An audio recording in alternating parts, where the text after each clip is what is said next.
ഈ നമസ്കാരം. Doctor Suresh K ഗുപ്തനാണ്. ഈ പറഞ്ഞ മെഷർമെൻ്റൊക്കെ ഏകദേശം ഒരു 5 കൊല്ലം മുമ്പുള്ള ചില ലാബുകാരുടെയും ഡോക്ടർമാരുടെയും നിഗമനമാണ്.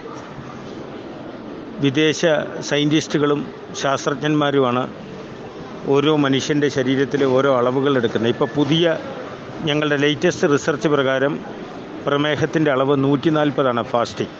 200 മുകളിലുണ്ടെങ്കിൽ മാത്രമേ ഭക്ഷണശേഷം ഞങ്ങൾ പ്രമേഹ രോഗിയായിട്ട് സംശയിക്കുന്നുള്ളൂ. സംശയം മാത്രമാണ്. അതുപോലെ HbA1c ഞങ്ങളുടെ ലേറ്റസ്റ്റ് റിസർച്ച് പ്രകാരം 6 7 മാറി ഇപ്പോൾ 8. അതുപോലെ ബ്ലഡ് പ്രഷർ 120/80. അതൊക്കെ മാറി ഇപ്പോൾ 140 90 140 100 വരെ എത്തി. 150 100 മുകളിൽ കയറിയാൽ മാത്രമേ ഹൈപ്പർ ടെൻഷൻ എന്ന അവസ്ഥ വരുന്നുള്ളൂ. അതുപോലെ സോഡിയത്തിനും പൊട്ടാസ്യത്തിനും പ്രോട്ടീനും കൊഴുപ്പിനുമൊക്കെ പുതിയ റേഞ്ചുകൾ വ്യത്യസ്തമാണ്. ഇത് മരുന്ന് കമ്പനിക്കാരുമായി ചേർന്ന് പണ്ട് 110 ആകുമ്പോഴേക്ക് തന്നെ മരുന്നുകൾ കൊടുത്തിരുന്നു പ്രമേഹത്തിന്. ആ കാലമൊക്കെ പോയി. വളരെ സിമ്പിളായിട്ട് നിങ്ങളോടൊരു കാര്യം പറയട്ടെ. നിങ്ങളെ രോഗിയാക്കുന്നത് നിങ്ങളുടെ മനസ്സാണ്. ഇത് എത്ര പേർക്കറിയാം?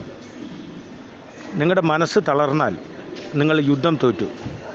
ഒരു മനുഷ്യനെ രോഗിയാക്കാൻ ഒരു ഡോക്ടർക്കോ ഒരു കാട്ടാളനോ അല്ലെങ്കിൽ ഒരു വൈദ്യനോ ഒരു വക്കീലിനോ ഒക്കെ പെടുത്തും. കാരണം നിങ്ങളെ പേടിപ്പെടുത്തുമ്പോഴാണ് നിങ്ങൾ നിക്കക്കള്ളിയില്ലാതെ, ഇതിന് ഞങ്ങൾ പറയുന്ന പേരാണ് പ്രഷറൈസ്ഡ് ടാക്ടിക്സ്. ഇതിന് വേറൊരു വേർഡ് കൂടിയുണ്ട് മനഃശാസ്ത്രത്തിൽ, psychological war. What is psychological വാർ?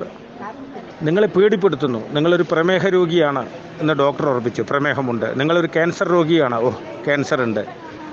അപ്പോൾ നിങ്ങൾ മനക്കരുത്തുള്ള, മനോധൈര്യമുള്ള, മാനസികാരോഗ്യമുള്ള വ്യക്തിയായാൽ ഒരു ചുക്കുമില്ല എനിക്കിത് വിഷയമേ അല്ല എന്ന് കരുതിയാൽ എല്ലാം നിങ്ങളുടെ മനോനിലയും മനക്കരുത്തുമായി ബന്ധപ്പെട്ട് കിടക്കുന്നു. അപ്പോൾ നിങ്ങളെ ഡോക്ടർമാരും വക്കീലന്മാരൊന്നും ഭീഷണിപ്പെടുത്താതിരിക്കട്ടെ. ഒന്നിലും നിങ്ങൾ കുലുങ്ങരുത്. നിങ്ങൾ രോഗിയുമല്ല. പ്രശ്നം തീർന്നു. ഇതിന് സൈക്കോസൊമാറ്റിക് എന്നാണ് ഞങ്ങൾ ആധുനിക രോഗങ്ങളെയൊക്കെ പറയുന്നത്. നിങ്ങളുടെ മനസ്സാണ് കാരണക്കാരൻ. അപ്പോൾ ഒരു ചുക്കുമില്ല എന്ന മനോഭാവത്തിൽ അങ്ങോട്ട് പോകട്ടെ ഓരോ മനുഷ്യനും. Guts is important. There is no substitute for guts. ആത്മധൈര്യത്തിനും മനോബലത്തിനും പകരം വയ്ക്കാൻ ലോകത്തൊന്നുമില്ല. Doctor Suresh K Gupthan. എല്ലാവരും മനക്കരുത്തുള്ളവരായി, മനോബലമുള്ളവരായി മാറുക.